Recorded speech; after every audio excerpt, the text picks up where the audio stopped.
Welcome into the show. How are you, man? I'm doing good, Brandon. How's it going down there? I'm Happy doing Little okay. Child's Day, by the way. This must be like a birthday for you all. I say this is like it's like Christmas in August, but without all the presents, the celebrations, or any of the attention. But otherwise, it's just like Christmas. No, see, and here's how I grew up. I was the first child. I was the oldest, so I had it pretty good. And there were three of us. But I never gave any thought to how my brother did. He was the middle kid. What is it like growing up as the middle kid? Is it as bad? You just said it right there. You never gave it any thought, did you? We're kind of just there. Look, you had it was you and then a brother, and then did you have a younger sister? Yeah, I had a younger sister. All right, well that's the same situation as me. That when you're a middle child in that situation, that's like being in the death seat of birth order. Your parents had their son, and they're like so happy they had their son, and then they went and they had another child, and what they have? Son. A repeat. They had another son, and then they went and they had a third child, and they had a girl, and right, and then what they do? They stopped having children. So it's kind of apparent they wanted a girl. So, these things all add up. It's little things like that. When you're little, you don't realize what's going on. But as you grow older, you start to go, hey, wait, maybe that's why I am the way I am.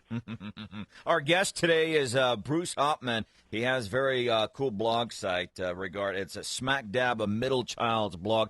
So how old are you nowadays? I'm 56 years old. Look, I say that you don't stop being a middle child when you stop being a child. It's the gift that keeps on giving.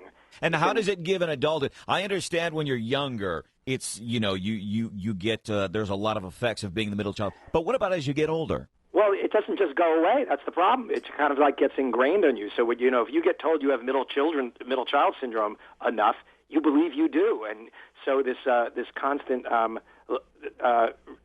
crying out for attention. I mean, good Lord, I've organized a global middle child day strike. I mean, talk about, the need for attention. It doesn't get much worse than that, I would think. All right. So now, are you aware of? Are there like any famous people that were middle kids? Oh, sure. There are famous middle children. There are infamous middle children also. Bill Gates is a middle child. Okay. Donna, Jennifer Lopez. But then you get Britney Spears in there, who can be a little wacky. You get Joaquin Phoenix in there. So we have our share of good and bad. Abraham Lincoln was a middle child. I like the TV middle children because I think they're kind of iconic. Yeah, Malcolm in the Middle, and of course Jan Brady, and I now like Chris from Family Guy. And the world's most famous rodent middle child would be Simon Seville from the Chipmunks. Sure enough, and see, Simon, if you ask somebody, if we go and talk to 100 people at the mall, Bruce, and we ask everybody to name one chipmunk, what do you think is going to the first one that everybody names? Of course, it's Alvin. Alvin. I mean, and they wouldn't only say, they would go Alvin, but that's the life of the middle child.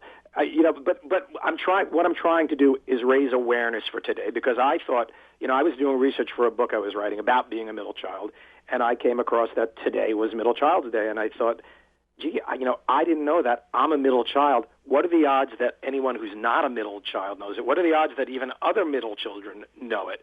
So I wanted to raise awareness for it. So I formed this International Middle Child's Union, and through my blog and through my Twitter feed and Facebook, I've been recruiting people to join the cause. And since it's a union, I decided we should strike today. And the strike is a viral strike. I want everybody to use hashtag #MidKidStrike on whatever social media they use, Facebook, Twitter, whatever, and get the word out there that, hey, it's Middle Child's Day. Look, today is also National Vinyl Record Day and World Elephant Day. So we can't even we get a holiday, and we have to share that too. So, this is the life of a middle child. And you share it with elephants and vinyl records. We talk about all of the negatives of being the middle child. Before we go, what's the best thing about being the middle child?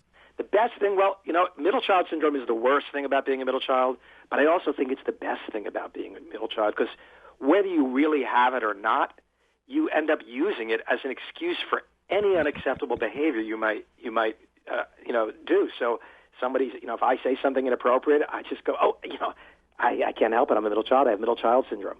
So it's a great excuse to do, anything wrong you want. That's your explanation. I'm a middle child. I'm messed up. Bruce Hopman, Smack Dab, a middle child blog. You should check it out if you're a middle kid here on Middle Kids Day. Hey, man, thank you so much for hanging out with us. I appreciate you Join sharing. the strike. #MidKidStrike.